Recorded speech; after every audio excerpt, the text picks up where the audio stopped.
Hi, Sherry Smith here with Real Estate Professionals of Tennessee. I am here with a dear friend of mine, Amy Grissom with Wilson Bank and Trust. She is a lender on the South Jefferson Cookville branch, and we're here to discuss some ideas for property owners to get into new properties. So Amy, thank you so much for hanging out with me today. And so I've got a few questions, so we're just going to go right into it and just see where it goes, all right? Because you and I both know that buyers have a lot of questions. They do. So my first question I get, and I'm sure you get every single day, what are the interest rates doing right now? Who knows? No. So right now, the interest rates are trending upward just a little bit, but not enough, I think, for everyone to start panicking. It's still a great time to purchase. Go ahead and do that. They are looking at like they're going up just simply because inflation. You know, we are having a little bit of inflation. When gas prices go up, mortgage rates will always go up.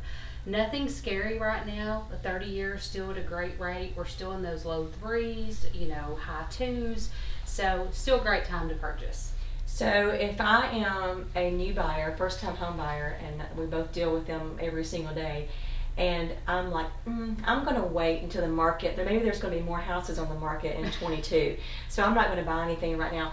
What would you tell that buyer? I would probably tell that buyer that they need to go ahead and purchase now. The biggest thing with first-time home buyers, the first step is getting pre-approved. That is one thing that I think a lot of first-time home buyers don't think about. They just want to go ahead and start looking at properties immediately when they decide that. But the biggest thing that they need is to be ready to make that offer with you. When they go and look at a home and they decide, this is my home, we love this, they're ready to do that, and they have all their finances in place. So getting pre-approved first and foremost. But 2022, I don't suspect anything changing from what it is now. So if you're going to purchase and you come across something that you like, it's time to purchase. The rates are still low. Rates may be up a little bit, 22. So it's definitely not a time to slow down. I would just go ahead and continue my momentum in purchasing and looking. So when a buyer comes to me and they've not yet talked to you, one of the first things that I do is that you need to go talk to your lender and go ahead and get pre-approved. Now, tell me the difference between pre-qualified and pre-approved, because those are two separate things. They are two separate things. Most of the time, pre-qualified will come from some of your internet lenders. Pre-approved means that we have dug into your finances, we've dug into your employment, we've done everything short of going ahead and running it through our underwriting division. Pre-approved just says that we've not just pulled credit. So when you just pre-qualify someone, we've pulled credit, they've got a great credit score, and it looks like their debt can handle the new payment. I know many times when I get a pre-qualified letter and I'm representing the seller, one of the first things I do, I call that buyer's agent back and I'm like, I need a pre-approval, because pre-qualification doesn't mean as much to a seller as a pre-approval letter does. Those are two totally different things. Absolutely. Absolutely. Your pre-approval is a much more in-depth credit look at that person's finances.